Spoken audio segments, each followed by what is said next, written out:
Hello, my name is Christine Tran and my microbial disease presentation is on measles.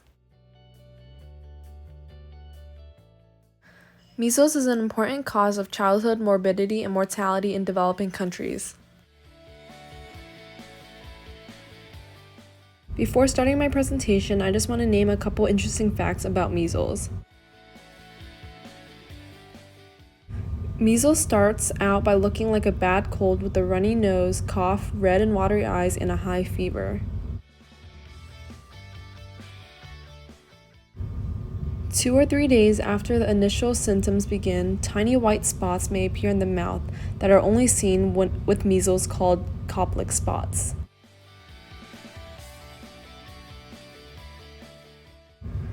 The spots may become so numerous that they combine to create an overall red appearance to the entire body. Fevers high as 104 degrees Fahrenheit will be present when the rash appears.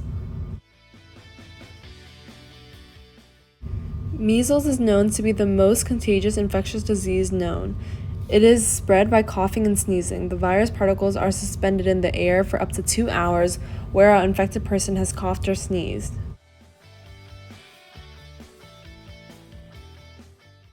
If you are exposed to measles and have not been vaccinated yet, you will have a 90% chance of getting the measles. A person with measles is contagious from 4 days before through 4 days after the rash appears.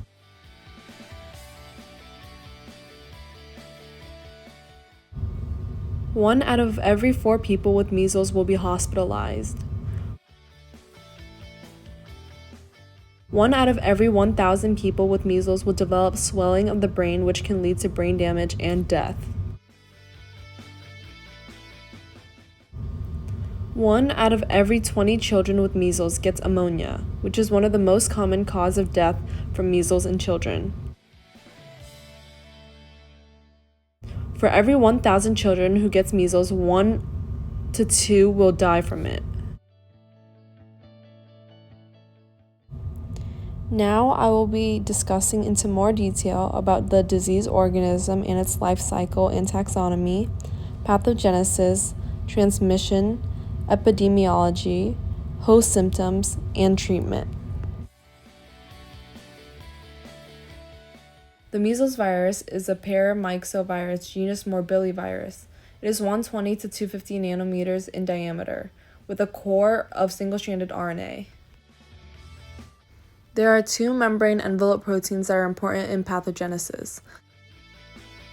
They are the F protein, which is responsible for fusion of virus and host cell membranes, viral penetration, and hemolysis, and the H protein, which is responsible for absorption of virus into cells. There is only one antigenic type of measles virus. Although studies have documented changes in the H glycoprotein, these changes do not appear to be epidemiologically important.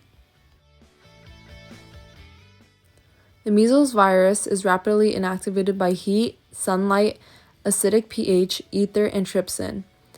It has a short survival time, about 2 hours, in the air or on objects and surfaces.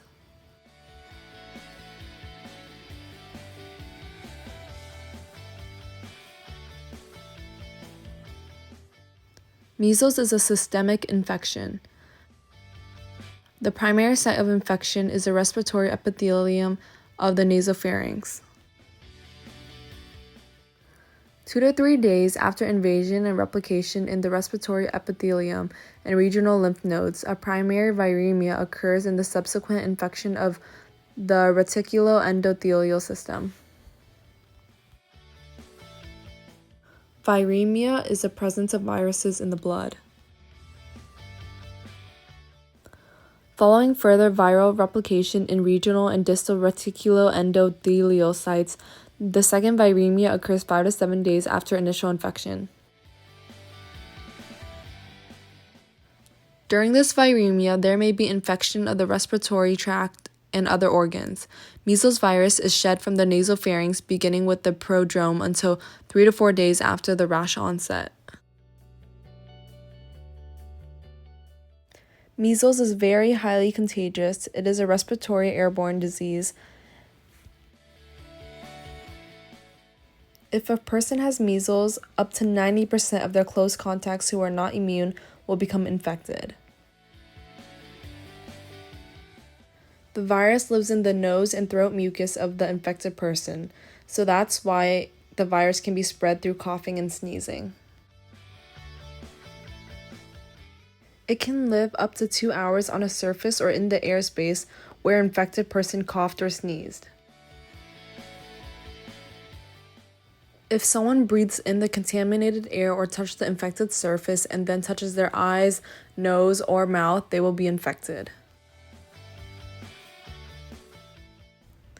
Here are some pictures and examples of how the virus can be spread. Some may ask, how can you prevent the spread of measles? Well, the answer is just wash your hands frequently.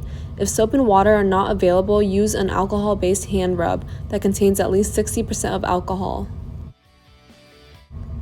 Cover your mouth and nose with a tissue or sleeve when coughing or sneezing.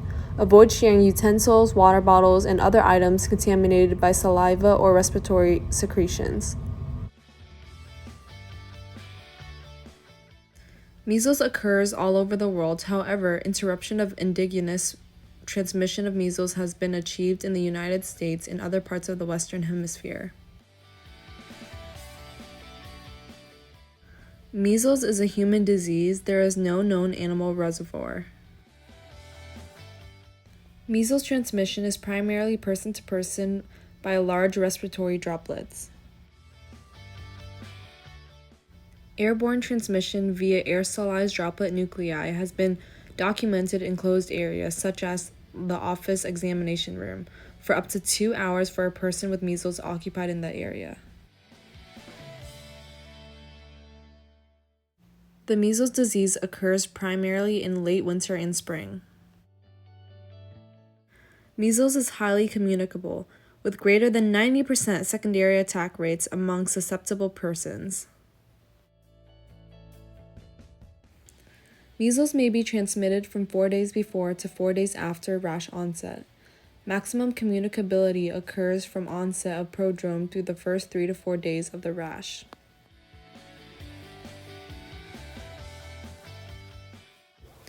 Some symptoms you want to look out for are having a high fever greater than 104 degrees, a cough and sore throat, runny nose, red and watery eyes, and tiny white dots that are found in the mouth known as Koplik spots, flat red spots on the face, hairline, neck, trunk, arms, legs, and feet.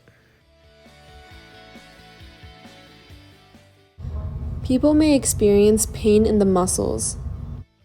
Sometimes your whole body may feel fatigue and you will have loss of appetite.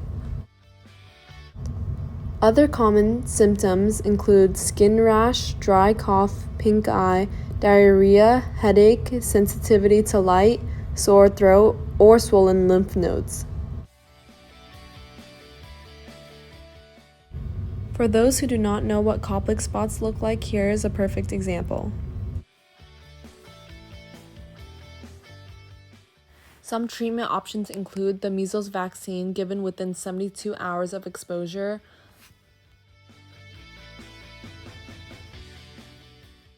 non-immunized people, including infants, may be given the measles vaccination within 72 hours of exposure to the measles virus to provide protection against the disease. If measles still develops, the illness usually has a milder symptoms and lasts for a shorter amount of time.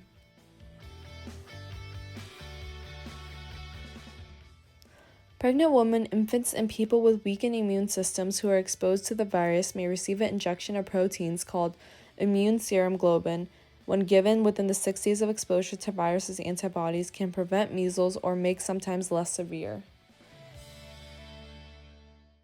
Other treatment options include ibuprofen, such as Advil or Tylenol, to reduce the fever.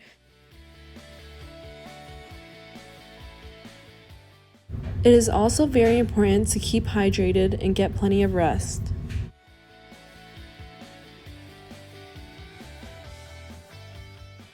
Children with low levels of vitamin A are more likely to have more severe cases of measles, and giving them vitamin A may lessen the severity of the measles. Thank you for your time and thank you for watching my presentation. Stay safe. Here are all my references where I got my information from cited.